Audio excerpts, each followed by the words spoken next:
రక్షించింది ఎవరు? ప్రభు అయిన యేసు ప్రభు. ఈరోజు మనం కూడా గమనించాలి, మన పాపము విషయంలో ఆయన ఈరోజు ఈ స్థలమందు చేయబడిన ప్రార్థన మీద ఆయన కనుదృష్టి నిలిచెను, నా చెవులు దానిని ఆలకించాను. ఈరోజున ఎవరి చెవులు ఆలకించబోతున్నారు? ఎవరు?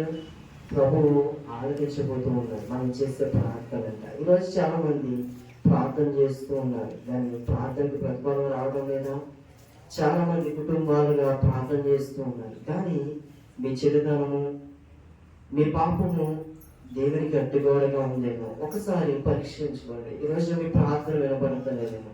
అయ్యా, మేము ఇంట్లో ఉండి ప్రార్థన చేస్తూ ఉన్నాం, లేకపోతే ప్రార్థనా స్థలాలకి వెళ్ళి ప్రార్థన చేస్తూ ఉన్నాం, దాని జవాబు రావటం లేదు.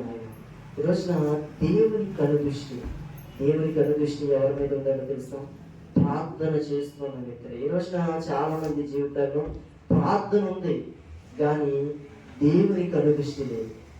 ప్రార్థన చేస్తూ ఉన్నారు, గంటలు ప్రార్థన చేస్తూ ఉన్నారు, దినమారు చూసుకుంటే 24 గంటలు ప్రార్థన చేస్తూ ఉన్నారు, దాని జవాబులు రావటం లేదు.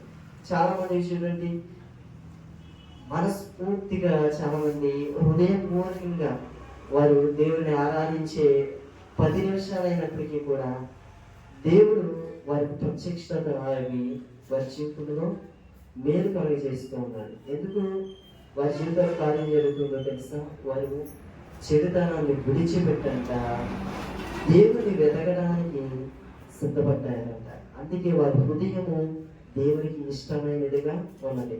అందుకే ఇష్టమైన వారు ఎవరిని ఎదుగుతారు? ఈరోజు చూడండి, మన జీవితాల్లో అనేకమైన విషయాలు ఉన్నాయి, కానీ ఇక్కడ సొలొమోను భక్తుడు ఇక్కడ మందిరము విషయమై ఈ మాటలు ప్రభువుని అడుగుతూ ఉంటాడు. అందుకే ప్రభు జవాబిస్తూ ఉంటాడు, అయ్యా, నువ్వు ఎప్పుడైతే నువ్వు చెడుతనాన్ని విడిచిపెట్టినప్పుడైతే, చూడండి, చెడుతనం విడిచిపెట్టిన జనాంగంగా ఉన్న వారందరూ విడిచిపెట్టి ఎప్పుడు నా దగ్గరికి వస్తారో అప్పుడు ప్రార్థన చేస్తానంట, ప్రార్థన వింటాడంట. అందుకే ఆయన కనుదృష్టి నిలుచునంట. దేవుని కనుదృష్టి మన దగ్గర నిలిచి ఉంటానంట. ఈరోజు ఎంతమంది మనం ప్రార్థన చేస్తూ ఉన్నాం, కానీ దేవుని కనుదృష్టి ఎంతమంది మీద ఉంది? ఎప్పుడైనా ఆలోచన చేస్తారా?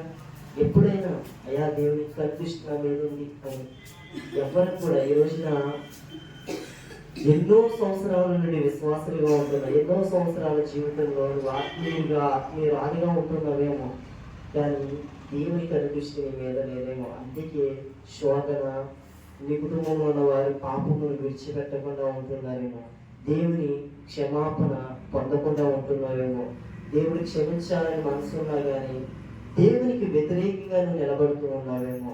ఈరోజు నా ప్రార్థన వీరులు అనేక మంది ఉన్నారు. ఒక వ్యక్తి ప్రార్థన చేయడానికి ఒక ప్రాంతానికి వెళ్ళాలంటే ఆయన ఎన్నో గంటలు ప్రార్థన చేసేవాడంట, కానీ అయినా కానీ ఆ ప్రాంతానికి వెళ్ళడానికి కూడా ఆయనకి అనేకమైన ఆటంకాలు వచ్చాయంట.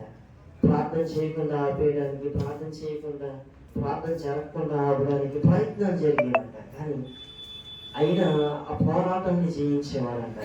జీవితం ఎందుకంటే అంత ప్రభావితమైన వ్యక్తిగా మార్చబడ్డాడో తెలుసా? ఈ రోజున అనేకులు ఈరోజు ప్రార్థనలో స్థిరత్వం అనేది లేకపోతున్నారు, నిలిచి ఉండడం లేదు. ఈ రోజున దేవుని కనుదృష్టి మన మీద నిలిచి ఉండాలి, ప్రతిరోజు నిలిచి ఉండాలి.